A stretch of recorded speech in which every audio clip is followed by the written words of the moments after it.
اعوذ باللہ من الشیطان الرجیم بسم اللہ الرحمن الرحیم وَيَسْأَلُونَكَ عَنِ الْمَحِيضِ قُلْ هُوَ أَذًى فَاعْتَزِلُوا النِّسَاءَ فِي الْمَحِيضِ وَلَا تَقْرَبُوهُنَّ حَتَّى يَطْهُرْنَ فَإِذَا تَطَهَّرْنَ فَأْتُوهُنَّ مِنْ حَيْثُ أَمَرَكُمُ اللَّهُ إِنَّ اللَّهَ يُحِبُّ التَّوَّابِينَ وَيُحِبُّ الْمُتَطَهِّرِينَ نِسَاؤُكُمْ حَرْثٌ لَكُمْ فَأْتُوا حَرْثَكُمْ أَنَّىٰ شِئْتُمْ وَقَدِّمُوا لِأَنفُسِكُمْ وَاتَّقُوا اللَّهَ وَاعْلَمُوا أَنَّكُمْ مُلَاقُوهُ وَبَشِّرِ الْمُؤْمِنِينَ۔ اور اے نبی صلی اللہ علیہ وسلم، لوگ آپ سے حیض کے بارے میں سوال کرتے ہیں، کہہ دیجئے وہ تو گندگی ہے، تم حیض کی حالت میں عورتوں سے الگ رہو اور ان سے ہم بستری نہ کرو یہاں تک کہ وہ پاک ہو جائیں، اور جب وہ پاک ہو جائیں تو ان کے پاس جاؤ جہاں سے اللہ نے تمہیں حکم دیا ہے، بے شک اللہ توبہ کرنے والوں کو پسند کرتا ہے اور پاک صاف رہنے والوں کو پسند کرتا ہے۔ تمہاری عورتیں تمہاری کھیتی ہیں، پس تم جس طرح چاہو اپنی کھیتی میں آؤ، اور تم اپنی ذات کے لیے نیک عمل آگے بھیجو اور اللہ سے ڈرو، اور جان لو کہ بے شک ایک دن تمہیں اس سے ملنا ہے، اور مومنوں کو خوشخبری سنا دیجیے۔ حضرت انس رضی اللہ تعالیٰ عنہ سے روایت ہے کہ جب عورتیں ایام حیض شروع ہو جاتے تو یہود نہ ان کے ساتھ کھاتے پیتے، نہ گھروں ہی میں رہتے سہتے،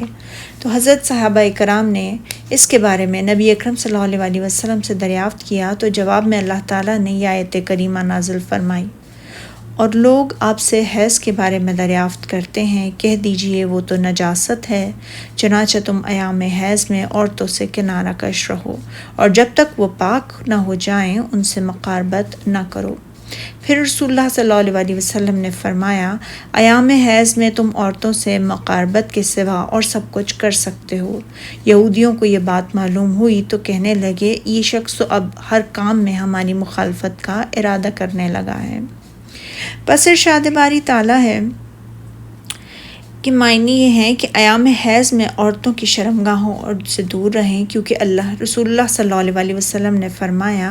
ایام حیض میں تم عورتوں سے مقاربت کے سوا اور سب کچھ کر سکتے ہو۔ اسی لیے بہت سے بلکہ اکثر علماء کا مذہب یہ ہے کہ شرمگاہ کے علاوہ حائضہ عورت سے دیگر امور جائز ہیں۔ اور حضرت عائشہ رضی اللہ تعالیٰ عنہ کی خدمت میں حضرت مسروق حاضر ہوئے اور انہوں نے عرض کیا، نبی اکرم صلی اللہ علیہ وسلم اور آپ کے اہل بیت پر سلام ہو، تو حضرت عائشہ رضی اللہ تعالیٰ عنہ نے جواب فرمایا، ابو عائشہ مرحبا مرحبا۔ انہوں نے اندر آنے کی اجازت دے دی تو یہ اندر چلے گئے اور عرض کیا، میں آپ سے ایک سوال پوچھنا چاہتا ہوں، لیکن میں سوال پوچھنے سے بہت شرم بھی محسوس کرتا ہوں۔ تو آپ نے فرمایا، میں تمہاری ماں ہوں اور تم میرے بیٹے ہو۔ انہوں نے عرض کی، حالت حیض میں مرد کے لیے اپنی بیوی سے کیا کچھ جائز ہے؟ تو آپ نے فرمایا، مقام خاص کے سوا سب کچھ جائز ہے۔ اور ام المومنین حضرت عائشہ رضی اللہ تعالیٰ عنہ بیان فرماتی ہیں کہ میں رسول اللہ صلی اللہ علیہ وسلم کے سر مبارک کو دھو دیتی، حالانکہ میں اپنے خاص ایام میں ہوتی تھی۔ اسی طرح آپ میری گود میں تکیہ لگا کر قرآن مجید کی تلاوت فرما لیا کرتے تھے، میں اپنے ان خاص ایام میں ہوتی تھی۔ حضرت عائشہ رضی اللہ تعالیٰ عنہ فرماتی ہیں، میں کوئی مشروب پیتی اور میں خاص ایام میں ہوتی، پھر بھی نبی اکرم صلی اللہ علیہ وسلم کو برتن دے دیتی تو آپ بھی وہیں سے نوش فرماتے جہاں سے میں نے پیا ہوتا، اور میں ہڈی سے گوشت کھاتی،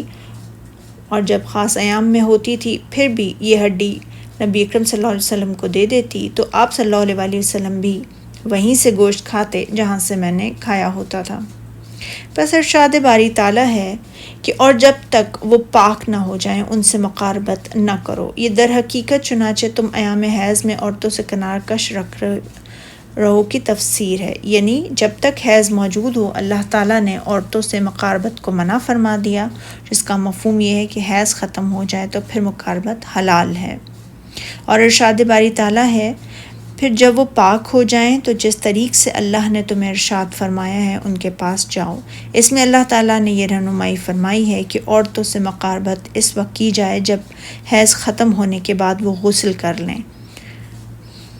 اور جب تک پانی سے غسل کر کے پاک نہ ہو جائیں، اگر پانی کا استعمال کوئی شرعی عذر مانے ہو تو پھر شریعت کے مقرر کردہ شرائط کے مطابق تیمم کر لیا جائے۔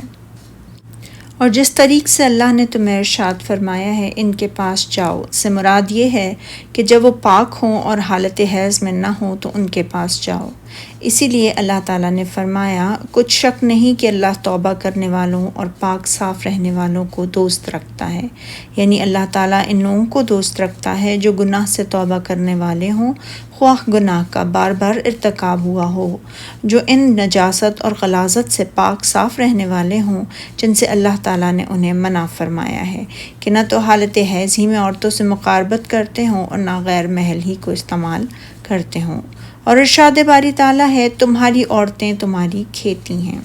تو تم اپنی کھیتی میں جس طرح چاہو جاؤ۔ ارشاد باری تعالیٰ ہے اور تم اپنی ذات کے لیے نیک عمل آگے بھیجو، یعنی افعال طاعت بجا لاؤ، اور ان محرمات سے تمہیں منع کیا گیا ہے انہیں ترک کر دو۔ اسی لیے فرمایا اور اللہ سے ڈرتے رہو، جان رکھو بے شک ایک دن تمہیں اس کے روبرو حاضر ہونا ہے